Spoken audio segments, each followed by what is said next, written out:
Mark Twain a écrit un jour ces mots qui résonnent dans le silence de notre conscience.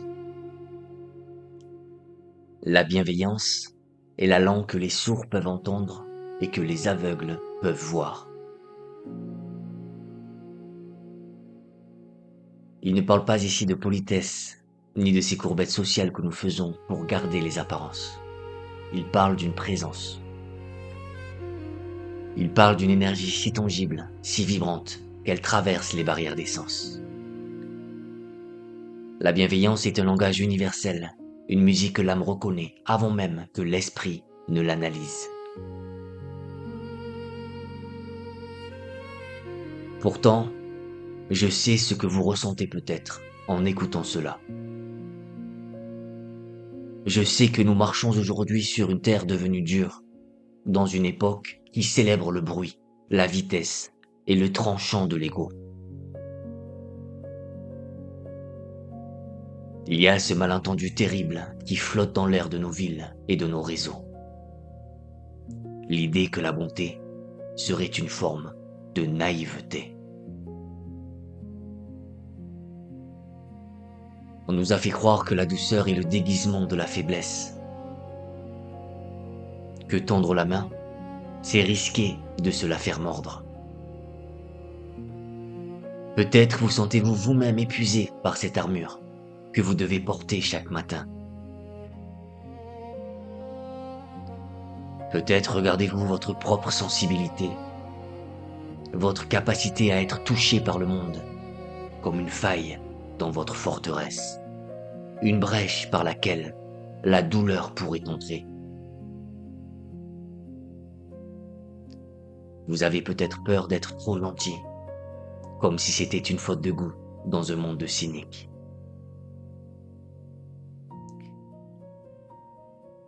Mais je suis ici pour vous dire que cette vision est une illusion d'optique. Revenons à la racine. Benevolencia. Vouloir le bien. Notez qu'il s'agit d'une volonté et non d'une passivité. La bienveillance n'est pas une émotion molle qui nous tombe dessus par hasard. C'est une vigilance du cœur. C'est une décision active, lucide, tranchante comme le diamant. C'est choisir de garder les yeux ouverts sur la souffrance d'autrui et sur la vôtre, et de répondre par la chaleur plutôt que par le gel. Dans les minutes qui suivent, nous allons voyager ensemble pour déconstruire le mythe de la gentillesse fragile. Nous allons voir que la bienveillance n'est pas la reddition du faible, mais la victoire du fort. Je veux vous montrer quelle est, en réalité, la forme la plus aboutie de l'intelligence humaine et l'unique pomme capable d'apaiser l'anxiété qui fait trembler nos existences. Posez votre fardeau. Respirez. Nous allons redécouvrir votre plus grande force.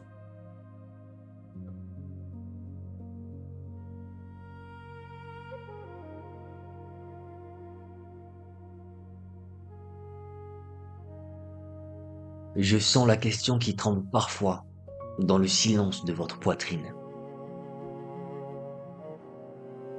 C'est une interrogation ancienne, née des blessures passées et des leçons amères que la vie nous inflige. Vous vous demandez, si je suis tendre, ne vais-je pas être brisé? Si je dépose les armes, le monde ne va-t-il pas m'envahir? Il est naturel d'avoir peur. Nous avons appris à confondre la dureté avec la force et la froideur avec la protection. Mais laissez-moi vous inviter à changer de regard, à tourner vos yeux vers l'élément le plus humble et le plus puissant qui soit, l'eau. Le sage Lao Tse, dans le Tao Te Ching, nous a légué cette vérité éternelle. Rien au monde n'est plus souple ou plus faible que l'eau. Mais pour attaquer ce qui est dur et fort, rien ne la surpasse. Regardez l'eau, elle ne résiste pas. Elle épouse la forme du vase. Elle s'infiltre dans les fissures. Elle contourne l'obstacle qu'elle ne peut franchir immédiatement. Elle semble céder, n'est-ce pas? Et pourtant, donnez-lui du temps. Et c'est elle, dans sa patience liquide, qui percera le granit le plus dur. C'est elle qui changera le visage de la montagne. La bienveillance est cette force de l'eau. Ce n'est pas une démission devant l'adversité. C'est une persévérance fluide. Être bienveillant, ce n'est pas se laisser marcher dessus. C'est choisir de ne pas se briser contre l'obstacle, mais de l'envelopper pour mieux le dissoudre. La dureté que nous admirons souvent chez les autres, ou que nous tentons de forger en nous-mêmes, est en réalité d'une fragilité extrême. Ce que l'on prend pour une armure n'est souvent qu'une coquille, un mécanisme de défense rigide, construit par un ego qui tremble. La rigidité est le propre de ce qui est mort ou de ce qui va casser. L'arbre qui refuse de ployer dans la tempête est le premier à être déraciné. À l'inverse, la bienveillance requiert une colonne vertébrale solide. Il faut une immense sécurité intérieure pour oser rester ouvert quand tout nous incite à nous fermer. Lorsque vous croisez la route du cynique, de l'agressif, de celui qui manie le mépris, ne vous y trompez pas. Ne voyez pas là une démonstration de puissance. Regardez plus profondément avec les yeux de l'âme. Vous verrez que leur méchanceté est souvent le symptôme d'une détresse qu'ils ne savent pas nommer. L'agression est le langage de la peur. C'est le cri de celui qui se sent petit et qui a besoin de diminuer l'autre pour exister. En revanche, votre douceur est le signe de votre courage. Choisir la bienveillance face à l'hostilité, ce n'est pas se soumettre, c'est, au contraire, l'acte ultime de maîtrise de soi. C'est déclarer: ta tempête ne troublera pas mon calme. Ton poison ne deviendra pas le mien. C'est là que réside la véritable souveraineté. Non pas dans la capacité à écraser l'autre, mais dans la capacité à rester fidèle à sa propre lumière, même lorsqu'on traverse l'ombre. Soyez donc comme l'eau, insaisissable, douce au toucher, mais capable, par sa simple présence continue, d'éroder les murs les plus épais. N'ayez pas peur d'être trop gentil. Ayez le courage d'être invinciblement doux.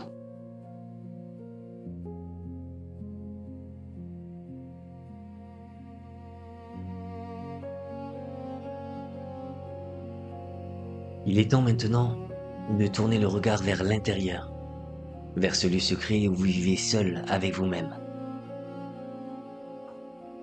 Car souvent, je le vois, le monde le plus dur n'est pas celui qui vous entoure, mais celui que vous portez en vous. Il y a dans votre esprit un tribunal silencieux qui siège jour et nuit.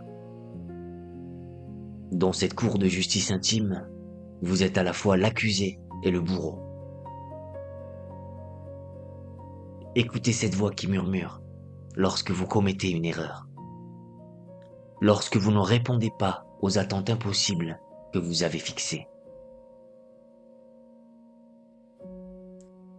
Vous parlez-vous avec la douceur que vous offririez à un ami en pleurs? Ou bien vous parlez-vous avec une cruauté, une exigence froide que vous ne toléreriez de personne d'autre?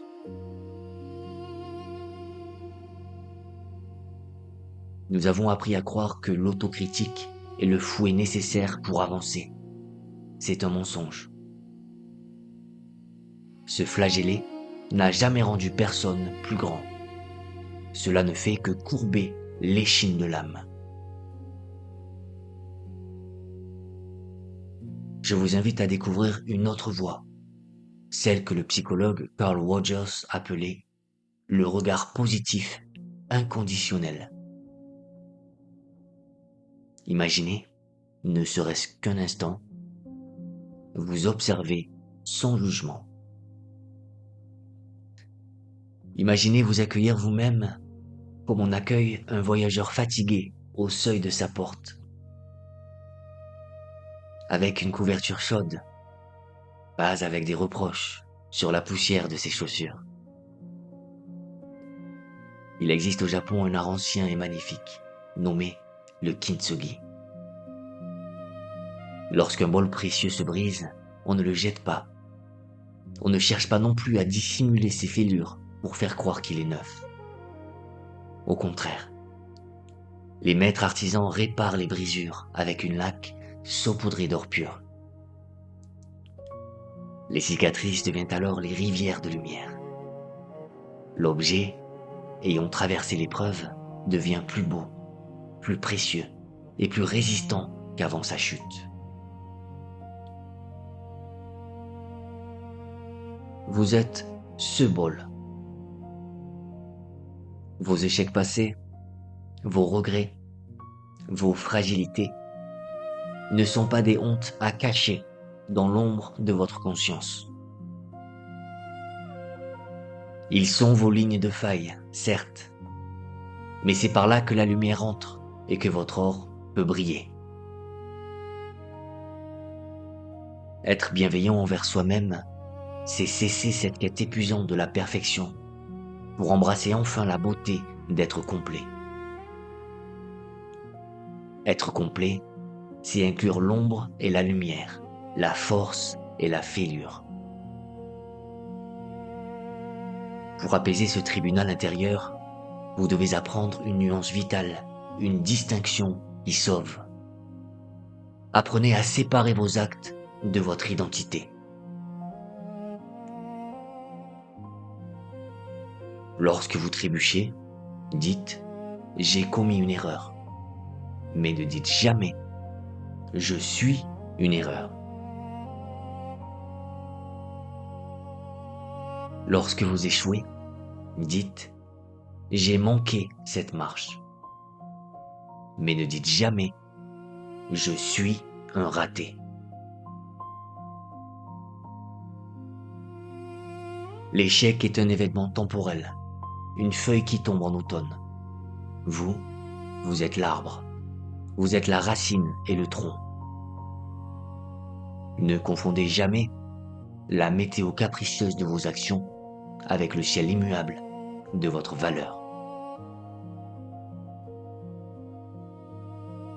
Soyez donc l'hôte bienveillant de votre propre vie. Cessez de vous faire la guerre.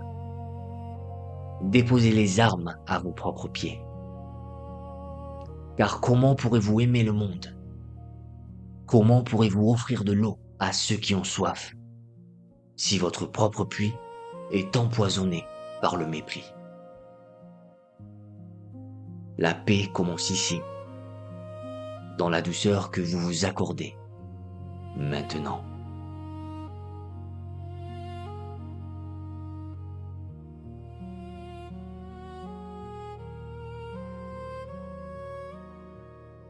Ne croyez pas que la bienveillance soit seulement une vapeur de l'esprit, une jolie pensée flottant au-dessus de la réalité.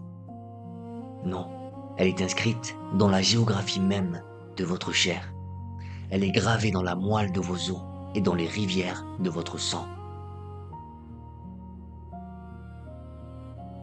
La science, dans son langage précis, rejoint ici la sagesse des anciens. Elle nous révèle qu'il existe en vous un chemin sacré, un lien physique entre votre cerveau et votre cœur, que l'on nomme le nerf vague. Les chercheurs, dans leur émerveillement, l'appellent parfois le nerf de la compassion.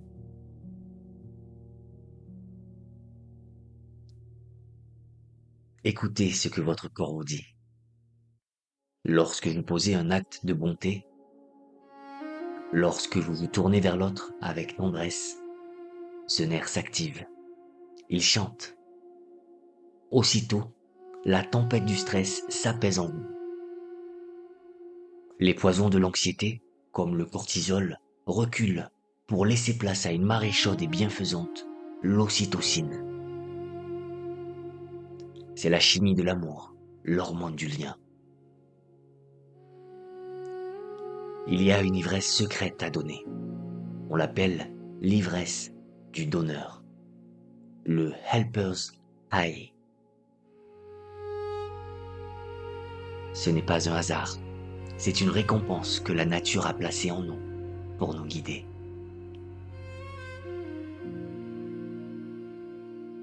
On vous a peut-être enseigné que la vie est une arène, que l'homme est un loup pour l'homme, et que seule la compétition permet de survivre.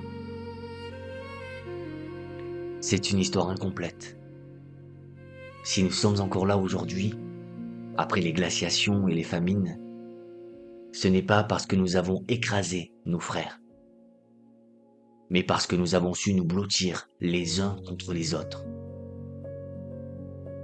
L'évolution a favorisé ceux qui savaient coopérer, ceux qui savaient prendre soin. Regardez nos villes modernes. Nous sommes entassés par millions. Et pourtant, tant d'entre nous tremblent de froid dans une solitude immense. Cette douleur que vous ressentez parfois, ce vide, est la conséquence directe d'un déficit de bienveillance. La bienveillance est le mortier, la colle sociale invisible. Sans elle, nous ne sommes que des briques éparses, fragiles et isolées. Avec elle, nous devenons un édifice, une maison commune, capable de résister au vent contraire. Comprenez donc ceci. La bienveillance n'est pas un luxe moral réservé aux saints ou aux rêveurs. C'est un impératif biologique. C'est une condition de survie. Votre santé mentale et la santé du monde dépendent de cette capacité à tisser du lien. Être bon, c'est obéir à la loi la plus profonde de votre nature. C'est laisser la vie circuler en vous sans entrave. En prenant soin de l'autre, c'est votre propre cœur que vous sauvez de l'aridité.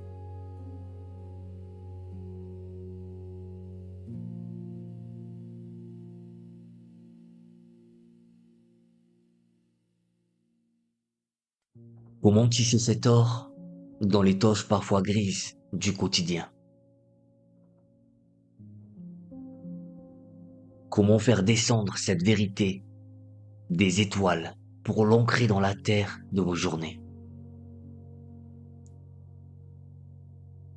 Je ne vous demande pas de gravir une montagne, ni de devenir un saint du jour au lendemain. La bienveillance n'est pas un exploit héroïque, c'est une pratique de l'invisible.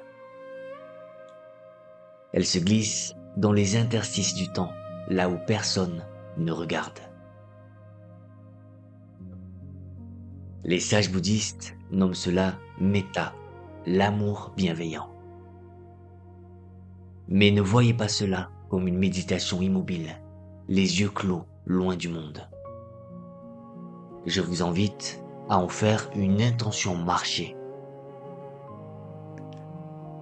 Lorsque vous traversez une foule, lorsque vous marchez vers votre travail,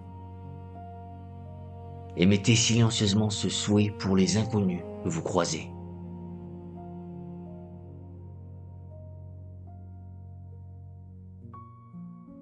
Que tu sois en paix,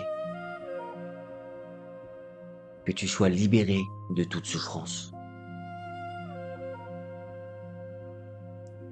Personne ne vous entendra, mais l'air autour de vous changera, et votre propre cœur s'ouvrira comme une fleur au matin.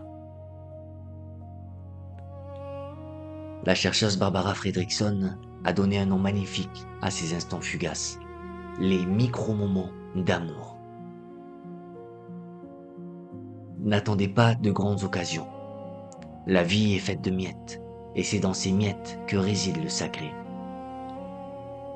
Un regard qui dit « je te vois » à la caissière fatiguée, une porte retenue pour un étranger, un sourire offert sans raison.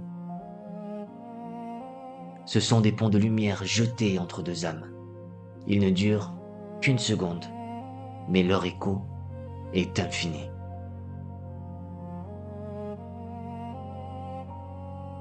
Et puis, il y a ce secret, peut-être le plus difficile, mais le plus libérateur.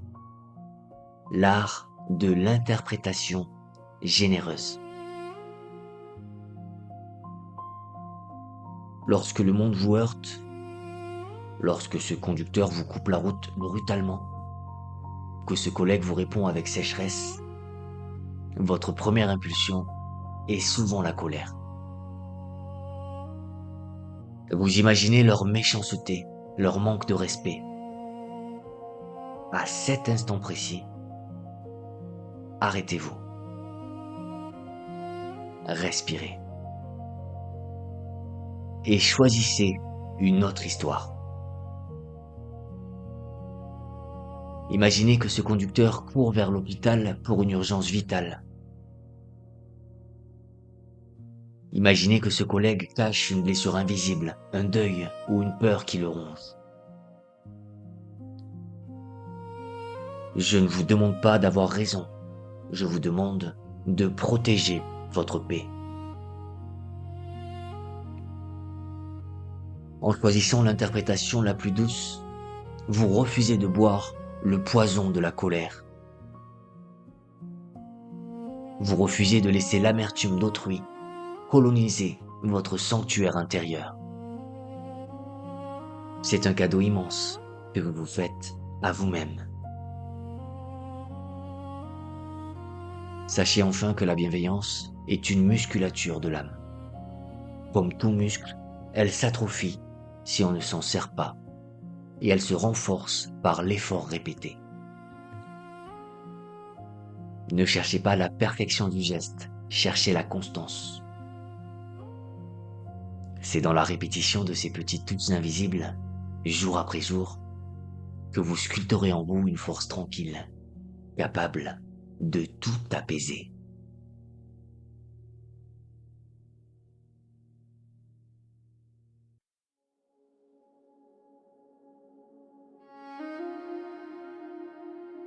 Nous voilà arrivés au terme de ce voyage immobile. Nous avons traversé ensemble les brumes des fausses croyances pour découvrir une vérité solide et lumineuse. La bienveillance n'est pas la fragilité du roseau, mais la puissance tranquille du chêne. Nous avons compris qu'elle ne commence pas au dehors, mais dans le secret de votre propre cœur, par l'acceptation de vos fêlures et de votre or. Nous avons vu qu'elle n'est pas une idée abstraite, mais une loi inscrite dans nos veines, une nécessité biologique qui se tisse, jour après jour, par de minuscules gestes invisibles.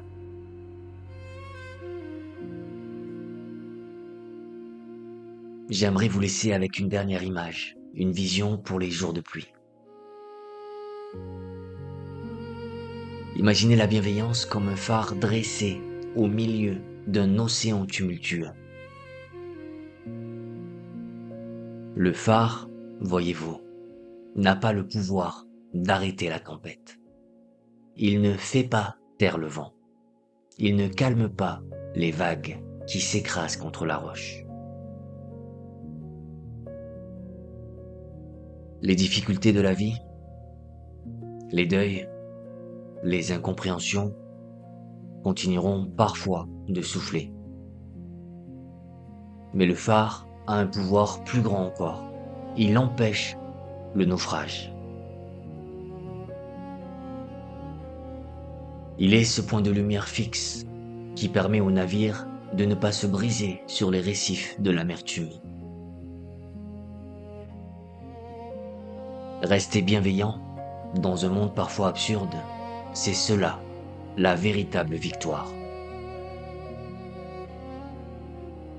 C'est refuser de laisser l'obscurité du dehors éteindre la lumière du dedans. C'est la preuve ultime de votre humanité. Alors, avant de retourner au bruit du monde, j'ai une invitation douce pour vous. Dans l'heure qui vient, posez un acte, un seul. Qu'il soit gratuit, simple et sincère. Envoyez ce message de soutien que vous repoussez depuis longtemps. Offrez un sourire à celui qui ne l'attend plus. Ou bien, allez vers un miroir. Regardez-vous droit dans les yeux.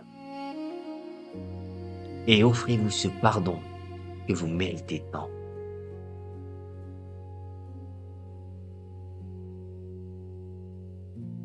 Je vous remercie du fond du cœur d'avoir pris ce temps pour vous. En choisissant d'écouter et en choisissant de comprendre, vous avez déjà commencé à changer l'air autour de vous.